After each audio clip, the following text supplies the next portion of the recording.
G'azoda nima bo'layotganidan xabaringiz bormi? Agar xabaringiz bo'lmasa, eslatib o'tay. G'azoda bir kechada 300 nafardan ziyod musulmonlar shahid bo'ldi. Mana 2-3 kunga o'tyapmiz.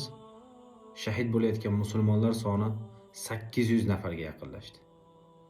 Va yarador bo'lganlar soni esa 1000 dan oshib ketdi. Va bosqinchi Isroil kuchlari ommaviy axborotda e'lon qilyapti. Bu safargi hujumimiz G'azoni tamoman bosib olinishligiga, G'azoni tamoman yo'q qilinishligiga harakat bo'ladi deb e'lon qilyapti.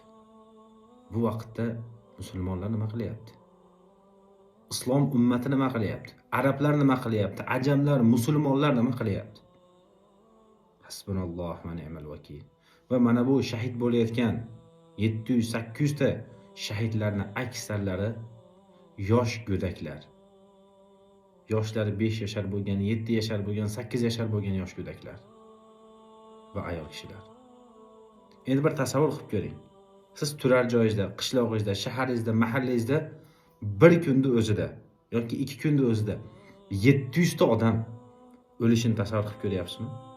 Bu siz yaqin qarindoshingiz, yaqiningiz, bir tanishingiz, do'stingiz yoki oilangizdan biri bo'lishi mumkin. Subhanalloh, musulmonlarni, G'azodagi musulmonlarning boshiga mana shunday musibatlar tushyapti. Hattoki bir xabar keldi. G'azodagi shu oxirgi bombardimonlar boshlanishidan 25 kun oldin bir chaqaloq tug'ilgan ekan. Va oxirgi bombardimon natijasida oilasidan hech kim qolmabdi. Haligi chaqaloq tug'ilganiga 25 kun bo'lgan. Va 25 kundan keyin butun oilasini yo'qotdi. Yetim qoldi. Balki boshqa bombardimonlarda u ham bombalar ostida qolib vafot etib, yaqinlariga qovushligi mumkin. Subhanalloh.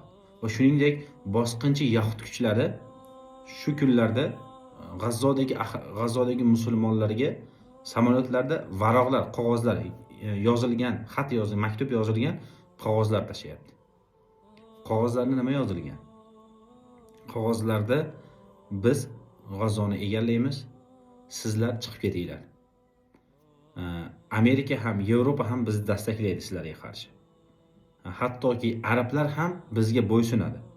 Biz nima desak shuni qiladi degan ma'noda qog'ozlar tashlashyapti. Endi bu G'azodagi musulmonlar qayerga chiqishadi? Misrga chiqamiz desa, Misr tamoman 4 metrlik devorlar bilan chegarani to'sib tashlagan bo'lsa, chiqmaydi deb. Va undan tashqari hech qanaqa yordam bermayotgan bo'lsa, boshqa arab davlatlarini aytmasam ham bo'laveradi. G'azoni faqat Misrga chegarasi bor. Qayerga borishadi bu odamlar? Demakki, bombardimon Amerikani, yahudlarni va ittifoqdoshlarini bombardimon ostida vafot etishar ekan. Hasbunalloh va ni'mal vakil. Hasbunalloh va ni'mal vakil. Ya'ni rasmlarni ko'rayotgan bo'lsanglar kerak. Ya'ni uni albatta internetga qo'ya olmaymiz, buni o'chirib yuboradi.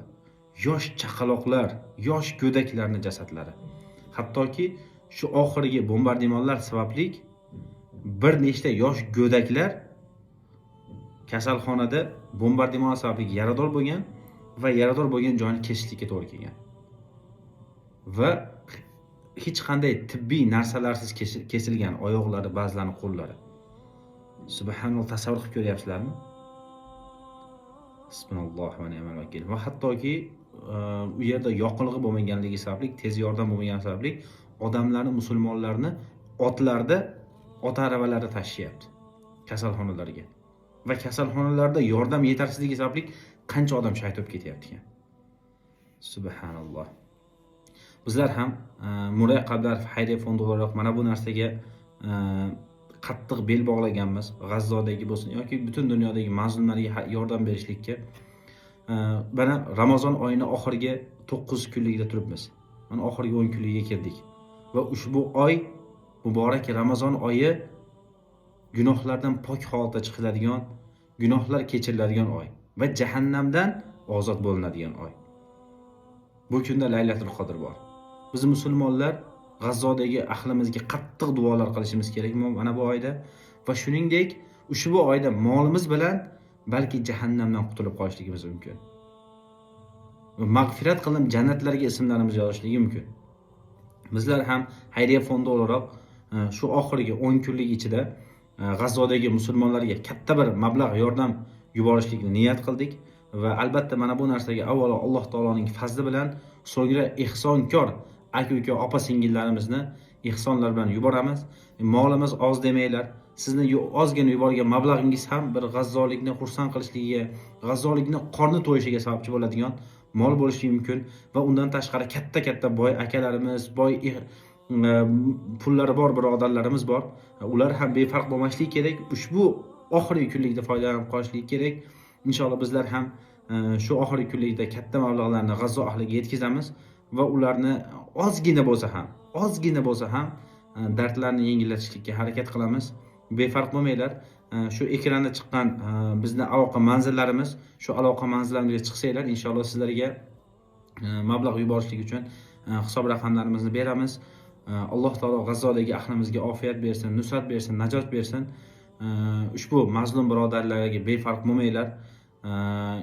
Balki ba'zi bir birodarlarimiz, puldor akalarimiz bor, katta summalar chiqariladigan bo'lsa, albatta ularga yetkazilyapti va u yerdagi yuzlagan, balki minglagan musulmonlarni dardlari ozgina bo'lsa ham yengillatilyapti.